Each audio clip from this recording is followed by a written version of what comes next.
Neste vídeo vamos resolver aqui a número 6, geometria no plano e no espaço. Na figura seguinte está representado em referencial ortonormado um cone de revolução. Sabemos que o vértice V tem de coordenadas 1, 2 e 6 e que o ponto C pertence à base do cone. O ponto W vai ser simétrico do ponto V em relação ao plano X ou Y, ou seja, significa que é este plano aqui que contém todos os pontos cuja cota seja zero.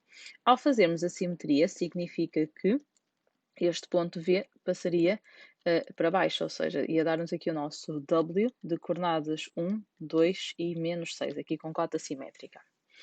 Já temos então as coordenadas do ponto W e pede, escreve uma condição que defina o segmento reta VW.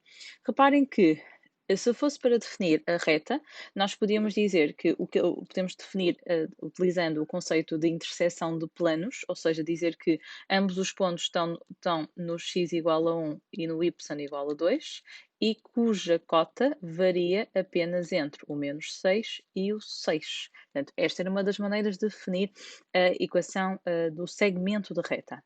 Ou então, para os que estão mais habituados com a utilização do vetor diretor, portanto, vocês podiam definir, por exemplo, o vetor que vai de V para W, ou seja, W menos V, que ficava 1, 2, menos 6, menos 1, 2 e 6, que dava 0, 0, menos 12.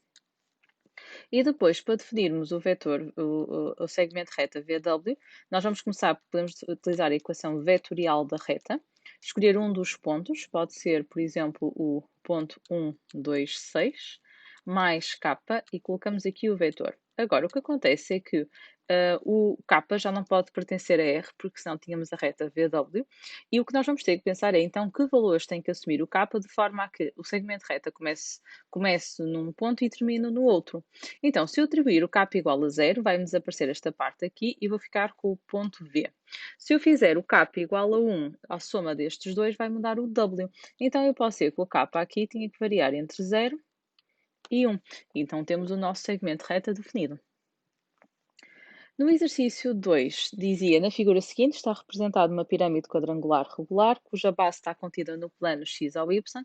Sabemos que o ponto A pertence ao eixo de x, portanto é da forma x, 0, 0, que o ponto B tem de coordenadas 5, 3, 0 e que o ponto V pertence ao plano de equação z igual a 6, portanto será de formato x, y, 6.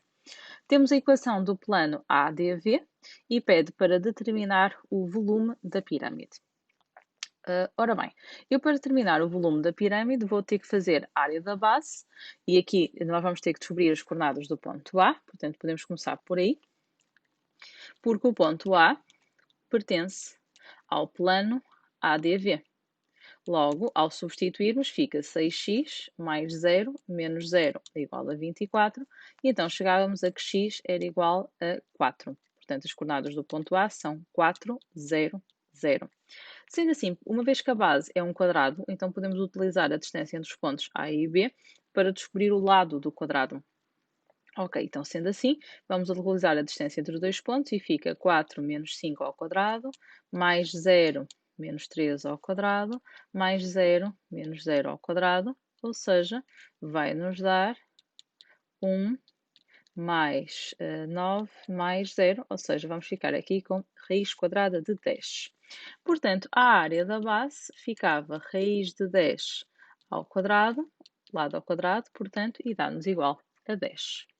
Ok, falta-nos a altura, mas reparem, como esta pirâmide é uma pirâmide cuja base está contida no plano x ou y, então eu posso afirmar que a cota do ponto V será a altura da nossa pirâmide. Portanto, então, a altura seria igual a 6. Portanto, terminando aqui este exercício, para calcularmos o volume da pirâmide, temos que aplicar a fórmula do volume, área da base vezes a altura a dividir por 3, que ficaria igual a 10 vezes 6 a dividir por 3, portanto, ficaria 60 a dividir por 3, ou seja, 20 unidades de volume. Relativamente à 2.2, diz seja S o ponto de coordenadas menos 1, menos 15 e 5, e seja R a reta que contém o ponto S e é perpendicular ao plano ADV. Então vamos desenhar aqui, fazer aqui uma figurinha para tentarmos perceber qual é a relação que existe entre a reta que é perpendicular ao plano ADV, e o vetor normal do plano. Então, eu aqui posso afirmar que, como a reta é perpendicular ao plano, então há aqui uma relação de colinearidade entre os vetores. Ou seja, então posso dizer que a reta R é perpendicular ao plano ADV, logo, o vetor diretor da reta R é paralelo ao vetor normal do plano ADV. Ou seja, posso também afirmar que o vetor R é então múltiplo do vetor normal do plano ADV.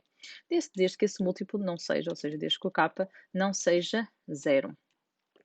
Então, sendo assim, se eu atribuir, por exemplo, se o K fosse igual a 1, eu podia dizer que o vetor R seria, então vamos buscar aqui o vetor normal, ali ao plano, e ele ficava 6, 18 e menos 5. Ok, então a equação da nossa reta ficaria, a nossa reta R ficaria x, y, z igual. Ela passa no ponto S, que tem de coordenadas menos 1, menos 15 e 5, e tem então a direção do 6, 18, menos 5. Como eu quero verificar se o ponto B está contido na reta R, então vou passar a reta para paramétricas e em vez de x, y e z, eu vou colocar as coordenadas do ponto B, do 5, 3, 0. Então fica aqui 5, 3, 0.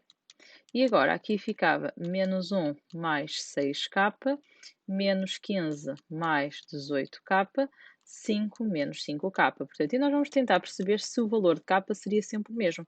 Portanto, isto ficava 6 igual a 6k, 18 igual a 18k e 5 igual a 5k. Portanto, vamos chegar à conclusão que o k aqui seria 1, aqui também e aqui também. Ou seja, então chegamos à conclusão que de facto o ponto B pertence à reta R. Vemo-nos no próximo vídeo.